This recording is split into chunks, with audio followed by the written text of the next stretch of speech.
last 3 years, TSSAA is looking at the one-time transfer. They've been arguing and debating this for the last 3 years.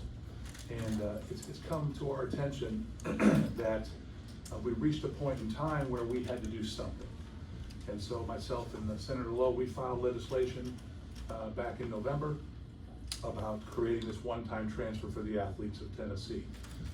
Not allowing them to do the multiple transfers like we're seeing in college football or college sports right now, but to give them a one-time out. If something doesn't align, something doesn't work right, and give those athletes a chance to find greener pastures.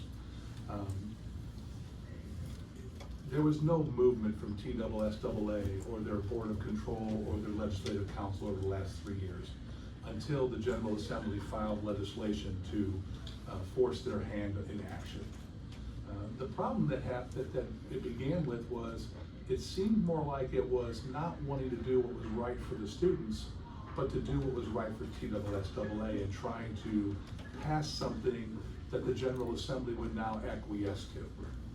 And I think what you saw over the months of February and March was you saw a concerted effort by TSSAA to appease the General Assembly to get them to withdraw their legislation, to the point that in March of this year, when they took a vote to allow the one-time transfer in an 8-5 vote, the members of that Board of Control and the Legislative Council argued for 3 hours against the whole proposal.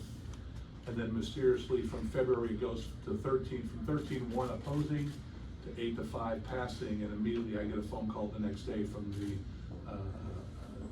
director of TSSAA of, hey, let's now we got this one-time transfer, pull your legislation. And the tone shifted from, okay, I don't really trust what TSS has been doing over the last 2 months. Now we need to protect these athletes by codifying this legislation. And then they went one step further by removing the residency rule, which is another major step. And so in the House, I know the Senate passed this bill, but in the House, there's been talk about, has TSSAA become an institution of too much power and no oversight from the General Assembly? And so I think what you're going to see over the summer here, and I know Senator Lowe will talk about this, is you're going to see a concerted effort for the General Assembly to look into whether or not this whole TSSAA thing needs to be dissolved and its governance brought under the jurisdiction and the eyes of the General Assembly. So with where we are right there, I'll turn over to Senator Lowe. Thank you guys for coming. I'm going to give you just a little bit of provenance of what brought us to this moment and where we think that we're going. So to back up 3 years ago, the legislature passed the Access and Opportunity Act in Education. Now, this bill was simply a piece of legislation that said you could not hold a student's transfer status against them when it came time to participating in publicly funded offerings at a public school. Whether it's honors classes, art, band, and in the crosshairs immediately emerged athletics. We started to see that there was a disparate participation and consideration when it came to athletes. You didn't have to sit out for band, didn't have to sit out for art, you didn't have to sit out for any other extracurricular activity. But when it came to student athletes, they were treated a bit differently. At the time, TSSAA requested that I pull from that language specifically the word athletics. Although the word opportunity still sat there. The agreement was that they were fixing to take up some aligning rule changes, and we waited for 2 years and not much happened. So when SB16 House Bill 25 was filed, it was filed with a very clear intent to bring parity to how students are treated when they're moving from school to school, regardless of whether they're student athletes or not. It was to bring that sense of equality to how students are treated by the incoming school. What we discovered was the incoming school's hands were relatively tied, and more so, parents and athletes' hands were tied. There were no methods of recourse, there were no alternative appeals that could be made outside of internal appeals to the Tennessee, to the TSSAA. And so it set us to task trying to figure out what do we do about this. This year, we saw the first step forward in rules changes, allowing for students to transfer schools for non-athletic reasons, social emotional wellness, academic opportunities, things that should have long been considered easy decisions to allow students to transfer. But it was the first step we saw taken this year. In an effort to simply say parents and students need to have some sense of say-so, some sense of recourse, some sense of input in the process, we chose to codify those rules through Senate Bill 16 and House Bill 25 amended. As you can see in the Senate, we passed that with an overwhelming majority, 26 senators. I think we had 3 abstaining and a few nays. Out of committee, 6-3 was the vote, and it was set to go before the House floor. The decision has been made to hold that bill till the first calendar of 2026. We feel that there is support there to move forward with simply codifying the TSSAA's language, but the process of getting to where we are has revealed a bigger issue. We knew that parents and students didn't have a voice. The TSSAA is a 100-year-old 501c3 organization that is member participation and member governed, and those members tend to be only athletic directors and school employees. Nowhere at the governing table or decision-making table are parents or athletes, and coaches' voices are very limited as well. That has been the pattern. In 2001, the TSSAA was labeled by the Supreme Court as a state actor, essentially acknowledging they're a functional monopoly. If you are a student athlete in the state of Tennessee, you have no alternative, true alternative, for athletic participation than to capitulate to all of the rules and regulations that are offered by the TSSAA. That's your only ability to play and participate. Yet there's no voice for you. And yet most of the rules that are set forth by the TSSAA explicitly govern only the activities of student athletes. So it's essentially a situation where the foxes are running the hen house and casting all the votes on what to do with the hens. So we felt initially when filing and amending Senate Bill 16 and House Bill 25 that it was a step in putting some sense of oversight, some sense of parental voice in the equation, because we as elected representatives represent those populations. We asked TSSAA for the opportunity to collaborate towards an end that allowed student athletes to move within the ability that they felt they needed to do to maximize their educational journeys, and to include parents in that discussion. That was met with broad-scale resistance. During committee hearings, we heard clear testimony that the TSSAA has used threats regarding court cases to dissuade parents from pursuing damages or even consideration in our courts. They're using a 1968 Tennessee Supreme Court ruling that hides behind their nonprofit status, that essentially boxes any parent with a grievance out or any school with a grievance out from getting an appeal to anywhere other than the Board of Control that exists with the TSSAA. So you have a 501c3 organization with a functional monopoly in the state of Tennessee that takes no parent or student input, little coach input, and has no recourse on the back end for families who've been grieved. And so it's set forth by us in the legislature to say, is that the proper role for an activity that exists in our public schools? So after all of that, and after all of that discovery, after all the resistance we saw, the testimony that's come before us, I think at this juncture, we're sick of talking to the attorneys. If the board or the legislative board or council of the TSSAA wants to work with us as legislators to figure out what the future of athletics looks like, that's where the conversation needs to take place. In the meantime, Representative Sapicki, myself, members of leadership, we have very active conversations to consider whether or not there needs to be legislative oversight of this entity or of the activity of our public school students' athletic participation.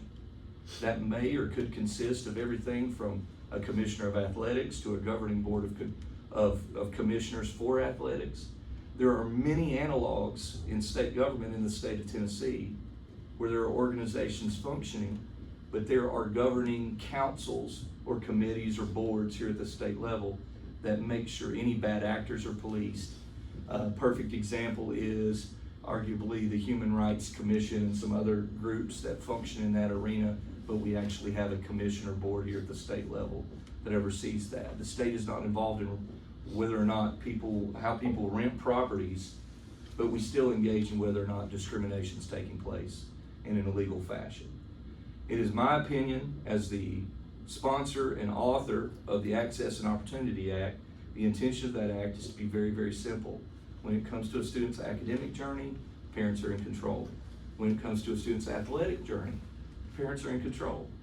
But at the very least, what we're asking for is either consideration of input at the onset through a representative role at the table of student athletics and interscholastic athletics, or some oversight on the back end that brings them under some accountability, either legislatively or through the courts. And so as we look and hold, House Bill 25, Senate Bill 16 is alive and well for 26. And it requires just simply a vote at the House floor. It's cleared all other hurdles. But you may see a companion bill in 2026 that kind of takes it to the next level to represent our families. And Representative Spicky and I are available for questions should you have them. No, that's surprising. Love it. I've got some, sorry. Man, I thought that was the most comprehensive press conference I could have ever had, right there. Okay. I just, if you guys could have passed this in the House, but why didn't you just keep it on the floor and pass it? Well, go ahead, that's your chamber. So, in having conversations with members of the House, there were a lot of members that were concerned about some of the phone calls they were getting from parents, from principals, from high school coaches, that were basically given orders to stand down from their athletic directors of supporting the bill. And they didn't think that what House Bill 25 did went far enough. And they wanted us to consider over the summer. They'd given us some input and others about where they think that House Bill 25 should evolve to, or a companion bill be crafted to really make sure that we're looking out after these student athletes. And so that's why it was rolled till next year, to give that proper time to be thought and considered. And I guess for both of you, the TSSAA came out with the one-time transfer for non-athletic reasons. Your bills were amended. Why wasn't that just enough for you guys to think that there was that you were working together, that this was something that you could try out for a year and see how it worked? How did it come to this? Well, I think we had every anticipation when we amended the bill to match their language that we had arrived at a point of consensus. When we chose to codify it in law, the abnormal resistance we got was revealing. And then we began to pry, and through testimony, began to realize that they have appreciated this environment of insulation from all accountability. And that didn't sit right well with people. In fact, I will tell you that I probably, inside baseball, in working with my colleagues in the Senate, might have had 20, 21 votes if we'd have just been codifying the language. But the behavior and the resistance and the testimony in committee that came thereafter, essentially compelling us to leave them alone without accountability, swung a lot of people. And I think as we've had conversations with our colleagues, the question becomes, if we pass just simply the codification of language, is that for some people, does it settle it? Or by keeping it alive, does it give us an opportunity to continue the discussion? And I think that's what we've decided to do, is continue that discussion. We had hoped that we could take the gains that they had shown us as a measure of good faith, but what it seemed to be was more of a smokescreen. Are you guys in favor of the NCAA model with the open transfers, as many as you want? Well, no, and from the get-go, we've proposed a one-time transfer because that solves 95% of the problems. But I'll say, a lot of the issues we're seeing in the NCAA right now are related to NIL, and that's already happened for high school athletics in the state of Tennessee. The courts have already ruled upon that. And that's important to note here. When you get into the ability of a person to both work, participate in athletics, and they do consider NIL an opportunity to labor. right? The courts have been very clear on that. Our Attorney General in his position and other fights at the NCAA level has been very clear in the arguments there. That's already arrived in the NIL environment.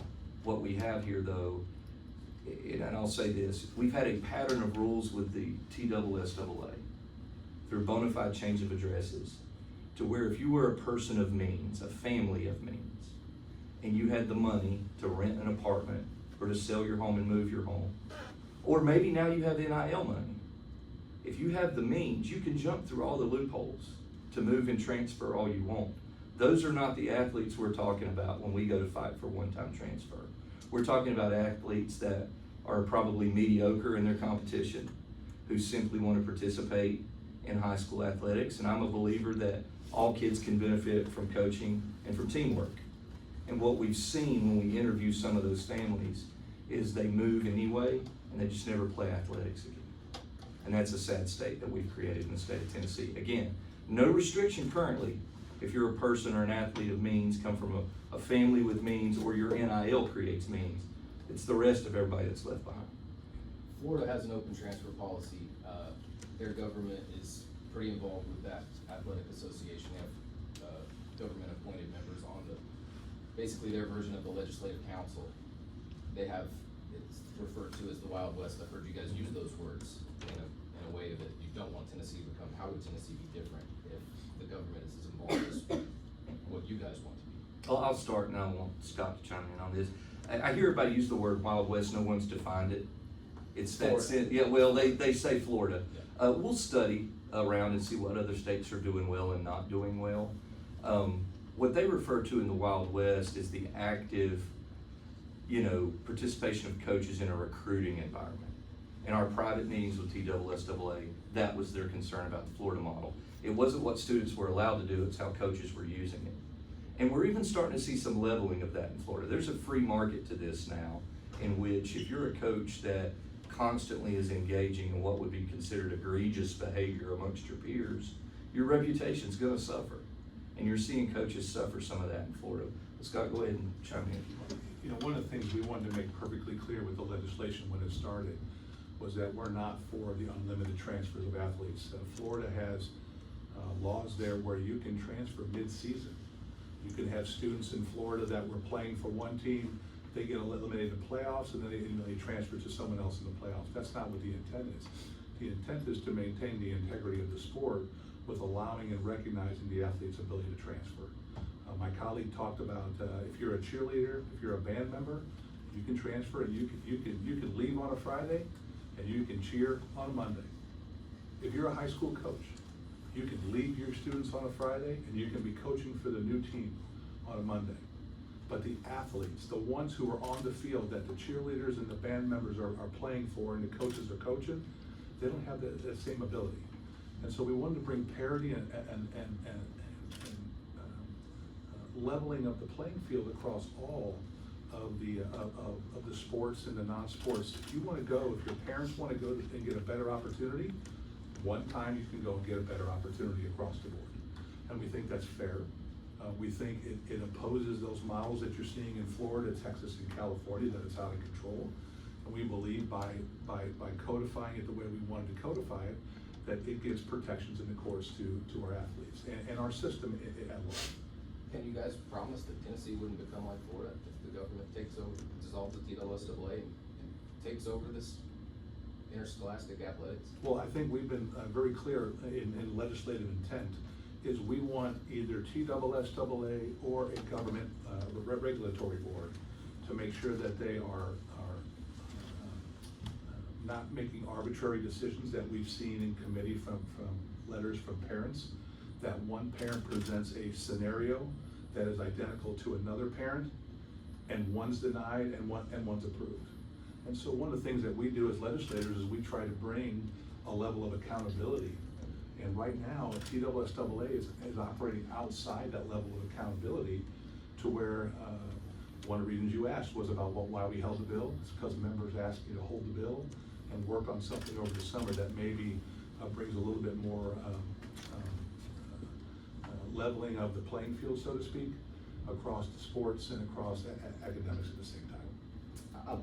and take a stab at that question. I don't think we're here to make any promises. I think what we're trying to achieve are some very basic goals. We want parents and athletes to be represented in the process. And it's no longer really about the one-time transfer now. It's about an organization that's insulated itself from any accountability, whether it's accountability to students and families, or to the legislature as a whole, or even the courts. And so we've got to start there first. If we can't get that in tune, then once you get the right stakeholders at the table, they become responsible for what the future of athletics looks like. What I'm saying right now is what we've seen from TSSAA, I don't like how the future looks. And there is no blanket attempt here to shut them down, take them over, government takeover here. I started with saying, we hope that the Legislative Council will start meeting with us directly. I'm tired of talking to the attorneys, I'm tired of the attorney speak. I wanna meet with the stakeholders at the table, the decision makers, just like we are as legislators. And I want us to collaborate and ask, how can we achieve those goals? How can we empower parents and students? How can we make it fair for them? The one-time transfer was symptomatic. It was giving families an opportunity to say, we made a mistake coming to this school. It's not working out, something's changed, we might need another opportunity. But I think we can get a little deeper here, which is why we held the bill. I guess I'm just gonna use, I was talking about Wild West, I'm just gonna use another buzz phrase, everybody uses Pandora's box, you know. The NCAA kind of opened that up with the open transfers, and part of that was due to a lawsuit that was filed here in Tennessee. Representative Sapicki, you posted on Facebook recently that upset you, that this has gotten out of control. How is this different when there's that permanence to these laws, these athletic laws that would be hard to undo? I'll let Representative Sapicki comment on his comments. I'll say, we, in our original bill filed, was one-time transfer based. Again, has nothing, NIL, that ship has sailed. And a lot of the problems we're seeing are related to NIL. We've not proposed that legislation on NIL. We've proposed legislation that's kept us consistent with what the courts rule in maintaining competitiveness for universities in the state of Tennessee. But when it came to high school athletics, we were talking about simply those transfer situations. In my opinion, I'll go back to what I said before. If you're one of those stellar athletes that those narratives and those conversations talk about right now, you're already moving. You're already moving freely in the interscholastic athletic environment in the state of Tennessee. It's the other kids that we're talking about that get left behind through some illusion that you're preventing recruitment and preventing transfers of the greater athletes.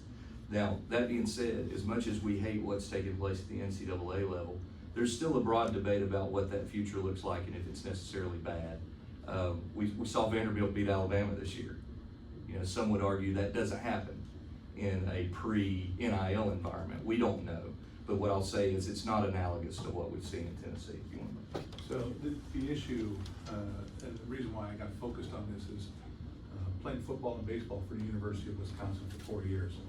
My commitment to them was I will provide my athletic talent to the university, and they will provide the means for me to get an education. The term student athlete meant something back then. The term in college right now, student athlete does not mean what it used to mean. It's more like a paid professional. When you have football programs in college with 100-man rosters and 51 new football players are joining every year through the transfer portal, being augmented by NIL funds, I think you can see that this is headed to a place where it's unsustainable in college football right now, and it's going to take some more oversight to get this thing back where it should be. When you have college football players that are wearing a different helmet every year in their college football career, that's not what the intent of college athletics was supposed to be about. It was supposed to be about providing a means for an athlete to be able to be given a scholarship so they can get their degree and make forever money.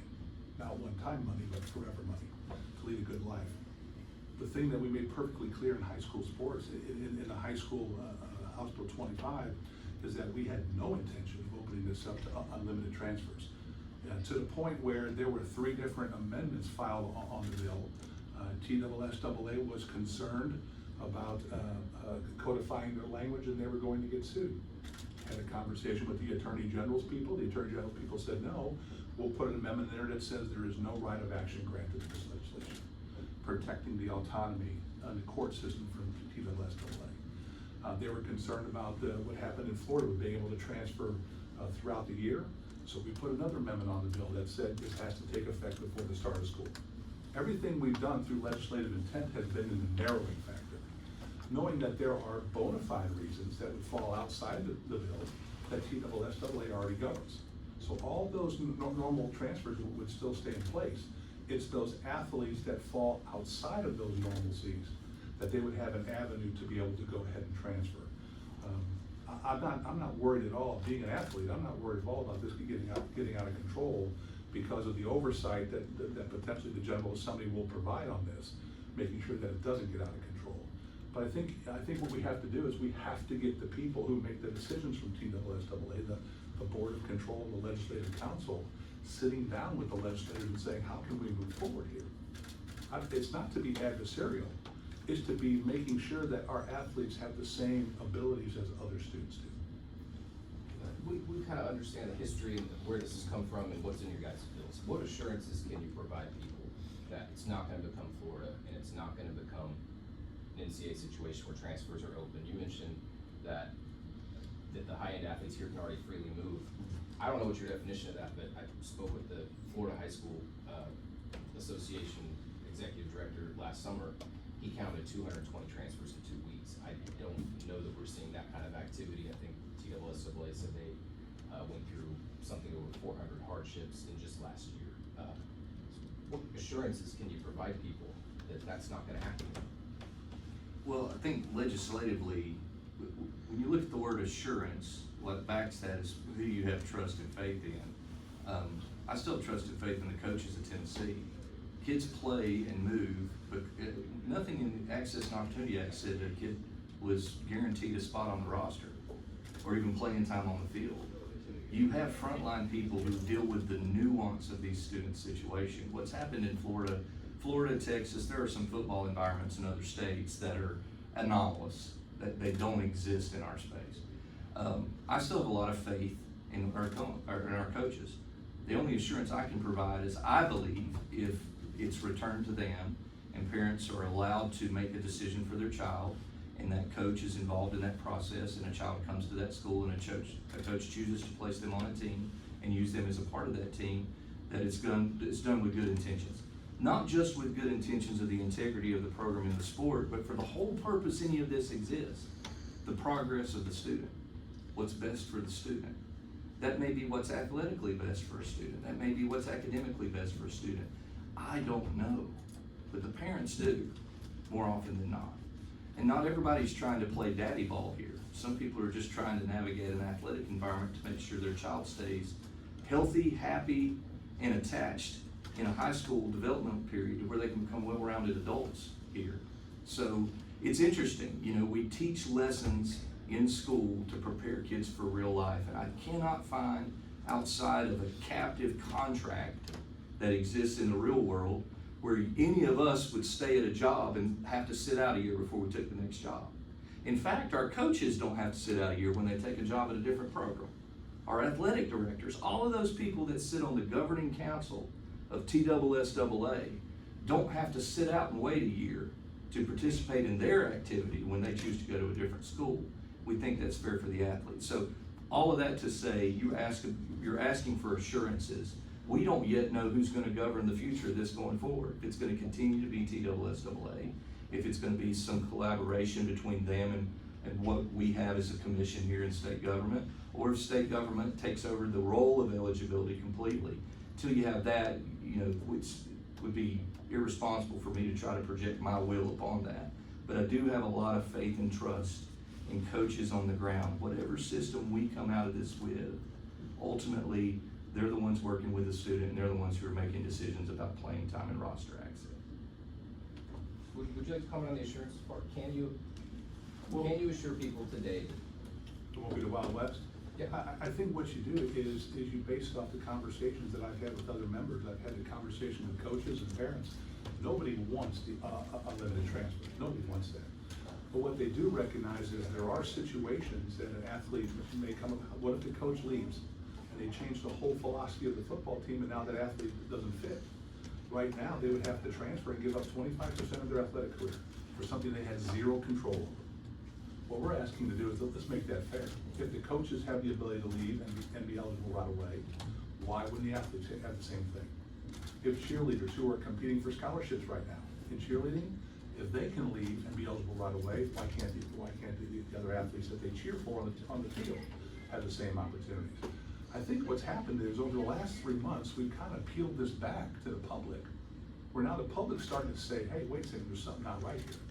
And all we're trying to do is work with our colleagues, work with TSSAA, work with the decision makers and the AG to make sure that we put a system in place that is going to be highly functional, that'll be fair to everybody involved, and we can move forward with this knowing that we have the integrity of the sport secured. What models from other states have you guys studied? Well, Florida comes up quite often. We've seen the legislature get involved in a lot of capacities recently in places like Kentucky, just north of us. It's an active environment.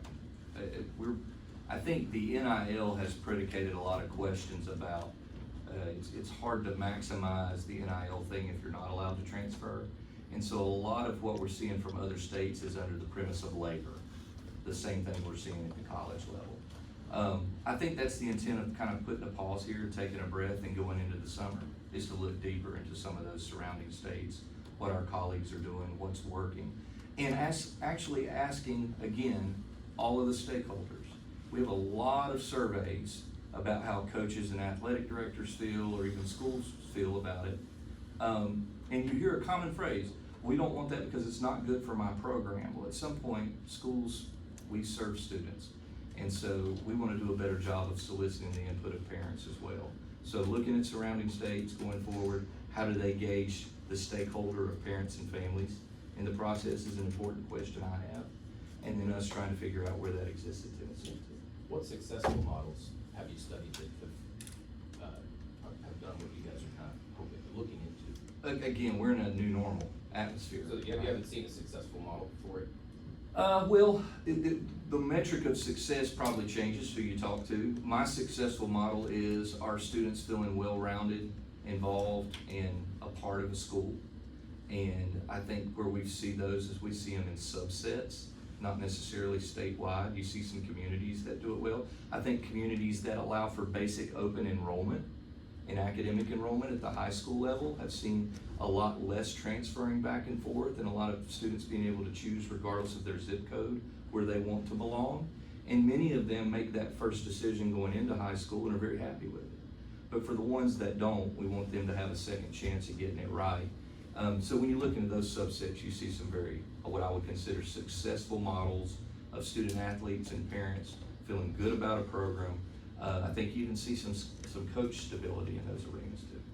Have you guys, is part of this process at all going to be, I don't know if working with the TSSAA is the right word, but Representative, you mentioned a 12-0 vote and then it turned into an 8-4 vote. I just didn't know if the 12-0 vote was for the one-time transfer that you guys had initially wanted. The 8-4 vote was for the one-time transfer for non-athletic reasons. So those two votes weren't the same. They didn't go from a 12-0 they weren't the same votes. And I just wondered if maybe you guys, as part of this process, will you commit to learning a little bit more about how the TSSAA makes their rules, or is this something that you guys are gonna do independent of the TSSAA? Well, the two votes you bring up were predicated off of conversations that I had with TSSAA leadership leading up to the school choice vote. One of the things that we were very concerned about in the General Assembly was these parents who wanted to take advantage of school choice, their students could be athletically ineligible. And so I let TSSAA know in January, basically the Thursday before the school choice bill, the special session, that I was going to put this amendment on the bill. And they responded back to me very clearly as, don't do that. We have a vote coming up in February. We feel very good about it, that it's going to be implemented, so you won't have to. And under that relationship that I had with TSSAA at the time, I thought, okay, that's fine. You guys take care of that. We have enough battle on school choice bill to fight. And then all of a sudden, I watched that meeting in February for 3 hours, and it turned out to be 13-1 against, where they argued against any type of transfer, period. That later on that month, I run the bill in the subcommittee, and we pass it. And then I get a phone call back from TSSAA saying, hey, you know what, we think we got this under control. We're gonna come back in March and we'll fix this for you. And not a problem. That vote was 8-5, but if you watched that meeting, they railed against the one-time transfer in general for 3 hours. To the point that when we met with TSSAA after the March meeting, their leadership was shocked that it passed 8-5. I was at that meeting, and so toward the end of it, they did say, it was brought up, would you guys be interested in looking at a transfer rule for non-athletic reasons? They brought that up at the end, and then they brought it back. So there was some intent on their part to revisit it. It wasn't as though they shut it down and came right back. If I might, I'm gonna back you up a couple of votes. Let's go back to fall of 2023, when you weren't allowed to sit in that room for that discussion. Everyone was escorted out. We talked about a lack of accountability, but the lack of transparency comes with it. Here's the evolution we've seen since we started asking very specific questions on these matters. We saw that vote where no one was allowed in the room. It wasn't live streamed, we couldn't see it. Everything was. What are you referring to, just so I The November session, I believe it was either early December or November 2020. What were they voting on? They considered one-time transfer rule the first time. The following year, similar situation, a few more people allowed in the space. Then this year, we've seen live streamed legislative council meetings. We've seen kind of the nuance of what's happening in the space, who's voting for what. That's the evolution from that voting atmosphere. Do we really believe that didn't come any other way by us continuing to press? And I think what we've exposed is that lack of transparency, that lack of accountability that's necessary right now with regard to those decisions. I can appreciate the nuance of the two different votes they took this year. I think Representative Sapicki did too, which is why we amended the bill. We amended the bill to their language, to codify it. The issue was not the language. The issue was not the transfer. And I will say, for 2 years, I thought the issue was transfer. It's not. It's accountability. That's the issue we've uncovered. That's why we paused the legislation, and that's the conversation we've got to have going into the summer with TSSAA. If they're willing to talk to us about transparency and accountability, and including the voice of the stakeholder, of the parent at the table and the student athlete, then by all means, I think we've got a workable future here. But that's what we've uncovered. It's no longer about the transfer rule. That is as an avatar of a greater situation here and a greater resistance. When we changed the bill to almost completely resemble their language, they still didn't like the bill. It was their language. They didn't like the bill. And they said explicitly in committee, we don't like the bill because it makes us accountable. We've never been accountable before. Do you guys really want to dissolve the TSSAA, or are you just trying to scare them? I like many of those folks. I don't want to scare anybody. I want good faith efforts in doing what's good for kids in the state of Tennessee. None of this